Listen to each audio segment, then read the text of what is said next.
Okay. So what makes AI models like ChatGPT trust your company, your services?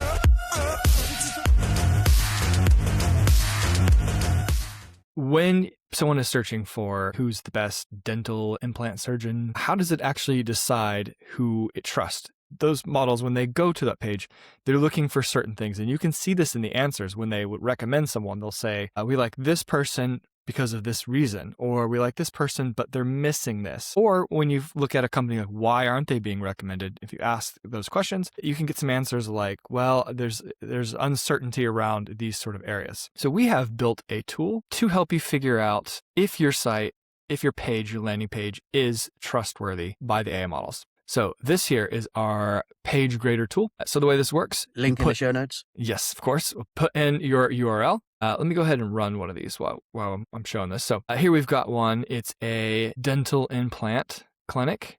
That website. Yeah, it's bad. So what I did for these is I searched for the keyword phrase in Google and I picked something on the bottom of page one, right? I figure the top of page one is going to be fairly optimized, not necessarily for AI, but still I wanted to go a bit lower. I think this would be more interesting. So select the kind of page, put in the service here, the actual keyword, the actual service that you're doing. So you got the service category and the very specific service, location, and then grade my page. And now this is going to start reviewing the page. And it looks at 9 different categories. It's going to see if each of those elements is on the page, and it's going to decide how authoritative that page is specifically for AI models. So a few things here. You'll always want to choose the correct category here, right? So it's a service page, click service page. If you're looking at your provider pages, now these are becoming more and more important. If you're a law firm, if you're a medical clinic, having pages for those individual profiles, those individual experts, so you can grade those pages. Or your homepage. Now, if you grade the homepage, it does need to be based on a specific service.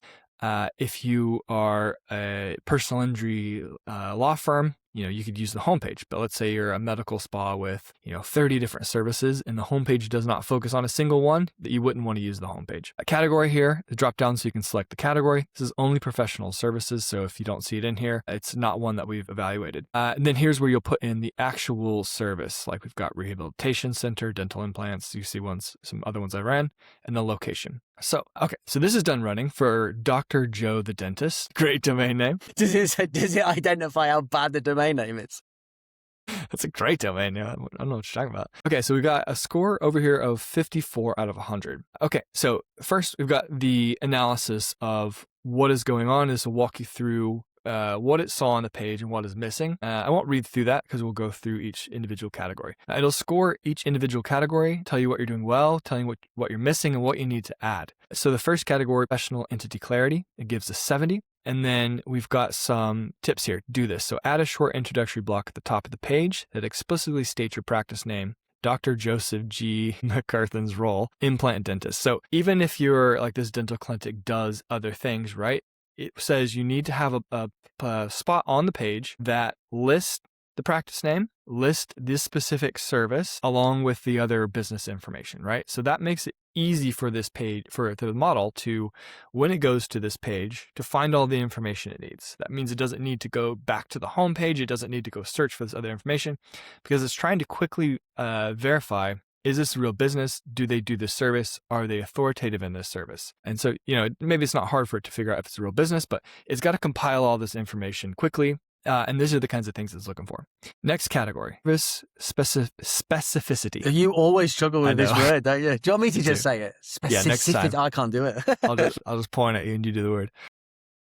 Okay, so actually good score, 75. It wants you to add what to expect from start to finish. So this isn't going to apply to all things. You're doing dental cleaning. There's not like a whole lot of what to expect, right? What to expect, sit down, they clean your teeth, you go. But dental implants, it's a little more serious, right? That's like you'll have some questions around the consultation, the actual surgery, the healing, the restoration, how quickly can you resume certain foods, those kind of things. So some information there that he can add, but overall, this was a very high score.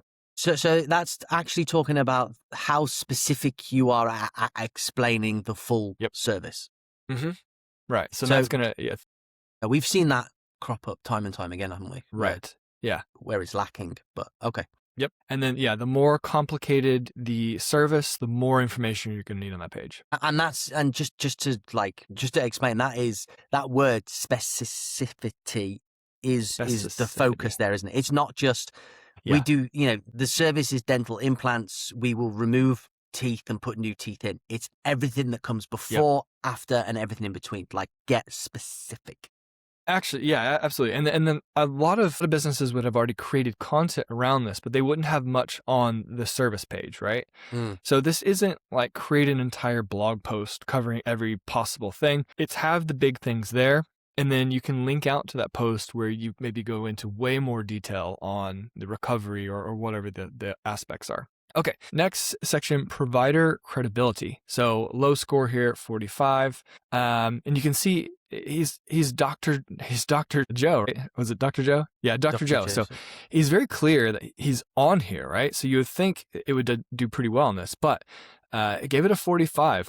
It says that you personally determine candidacy and perform implant procedures. So it says that does give it some credibility because he's saying I'm the one who does the surgery. But it overall didn't think that was enough. It said they should add a brief why choose Dr. Joe for dental implant section on this page, highlighting your implant training, years of experience, any relevant certifications or memberships, and then link out to your full bio.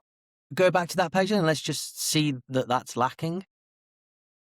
So he does talk a little bit about the process. But yeah, you're right. There's nothing more about him, years of experience. Like, you would shout that from, when you see a website in the health space do this well, they do it really well. And we've seen some that they'll include every single piece of press coverage that they've had, and it'll, every qualification, screenshots of certificates, awards, accolades. This just says this is his name and that's his team. So you can see why. So there's a lot to add, but this is, I think for a lot of these clinics, this is a good place to be in because go add these things and you're going to see some impact, right? Okay, the next one is trust and proof. It says the page currently offers almost no explicit proof that your implant treatment delivers good outcomes beyond the descriptive language. So that's just to say you can't just say you'll love the results, those kind of marketing things that people ignore. They want to see testimonials, case studies, star ratings. So if you've got, ratings on your Google business profile or another profile, you can display those there. Before and after photos, these are huge in this kind of space. People want to see before and after. They want to hear what other people say. So it says, do this, add a dental implant success stories block on the page with 2 to 4 short attributed patient testimonials, and if possible, before and after photos. Before and after photos are, I think, a no-brainer in a space like this where you can see what it looked like before and after, because that really, people can visualize that. Okay, like they see someone with like the perfect teeth, and it's easier when they can see this is what they looked like before, and they can visualize themselves having this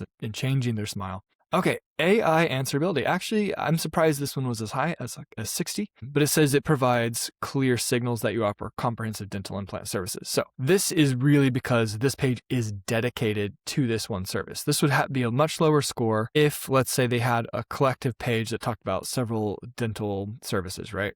But even though there's not that much information on the page, it is clear what the page is about. So to do this for this page is implement local business in dentist schema.org. We've been over a couple times. We're not convinced schema.org or llms.txt has a huge impact, but schema is, I think, kind of a staple for local SEO anyway. So you can add that, include the name, address, phone, service type, dental implants, and service area, and that should improve the score there. Buyer decision support, only a 40, not very high in this one.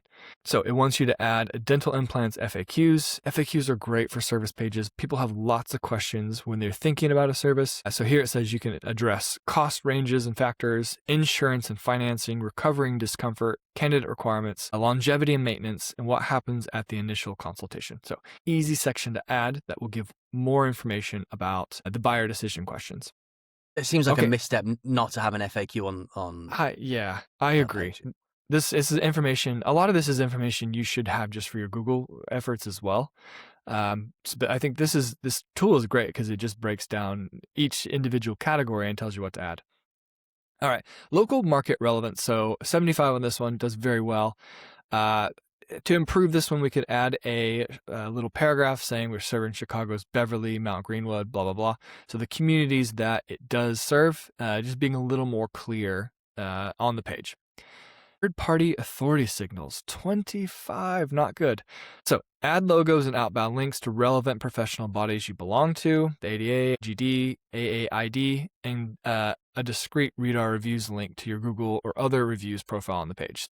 It does not at all show any authoritativeness, outside of just saying this is the doctor who does it.